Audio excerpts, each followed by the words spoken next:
मरने के बाद भी पीछा नहीं छोड़ती ये 5 चीज़ें, कई जन्मों तक चलती है साथ। आमतौर पर कहा जाता है कि मृत्यु हो गई तो सब समाप्त हो गया, चिता के साथ ही सब स्वाहा हो गया। लेकिन हमारे वेद, पुराण, धर्म ग्रंथ और दर्शन इस बात को नहीं मानते। इनके अनुसार चिता पर जलने पर तो केवल देह का अंत होता है। 5 चीज़ें ऐसी हैं जो शरीर के जल जाने पर भी शेष रह जाती है और आत्मा के साथ पंचतत्व में लीन हो जाती है। उचित समय आने पर आत्मा के साथ ये 5 चीज़ें फिर नए शरीर में प्रविष्ट हो जाती है। नंबर 1, कामना। कामना मनुष्य और दूसरे जीवों को फिर से नए शरीर को धारण करने में सहयोग करती है। कामना के अनुसार ही मनुष्य को अपना नया शरीर मिलता है। मृत्यु के समय मनुष्य जिन जिन चीज़ों को सोचता है वह कामना उसके साथ चली जाती है और उसकी पूर्ति के लिए फिर से जीव से शरीर में लौटना पड़ता है।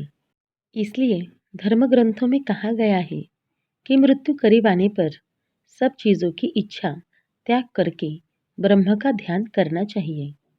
अगर कामना लिए चले गए तो फिर नए शरीर में लौटना पड़ेगा। नंबर 2, वासना। कामना का साथी वासना है। यह ऐसी चीज है जिसका कोई अंत नहीं है।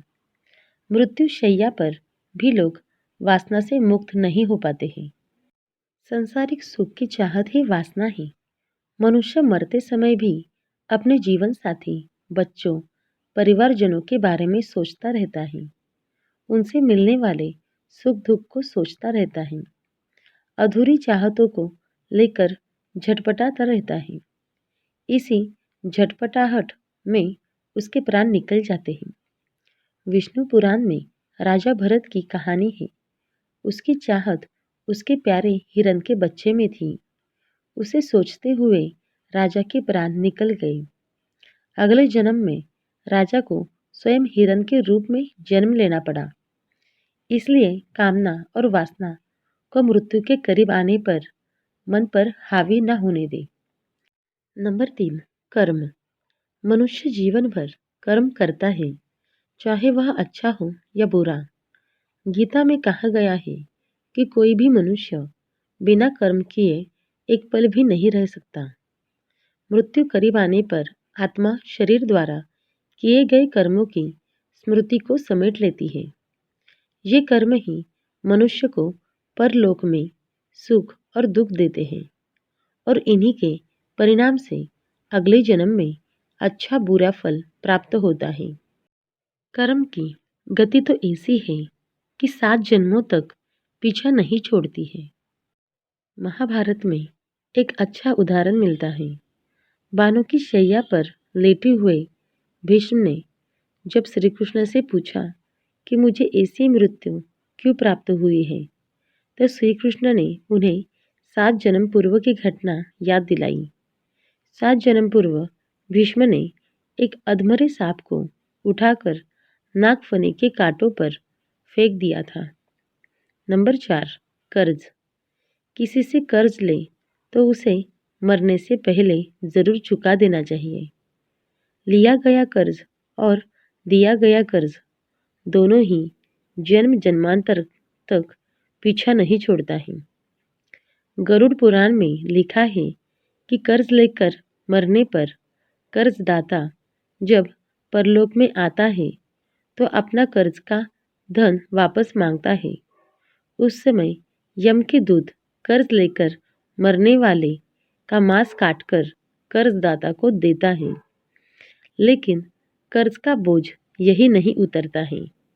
अगले जन्म में भी कर्ज पीछा करता है और उसे किसी न किसी रूप में चुकाना पड़ता है। नंबर 5, पुण्य। पुराणों में बताया गया है कि आपके द्वारा किया गया दान, परोपकार या पुण्य कई जन्मों तक साथ चलता है। जीवन में जब कभी कोई अपरिचित आपकी मदद करे तो यह समझ लीजिए कि वह आपके पूर्व जन्म का पुण्य चुका गया है। शास्त्रों में दान पुण्य को बैंक में रखे धन की तरह कहा जाता है, जो बुरे वक्त में समय समय पर काम आता है। इसलिए मनुष्य को पुण्य रूप धन को जीवन भर जमा करते रहना चाहिए। अक्षय तृतीया, अक्षय नवमी, माघ पूर्णिमा, कार्तिक पूर्णिमा, गंगा दशहरा, मकर संक्रांति कुछ ऐसे दिन हैं जिनमें किया गया दान पुण्य कई जन्मों तक व्यक्ति को सुख देता है। तो दोस्तों, आपको ये वीडियो अच्छी लगी और आपको ऐसी वीडियो और देखने हैं तो चैनल को ज़रूर सब्सक्राइब कीजिए। धन्यवाद। आपका दिन शुभ हो।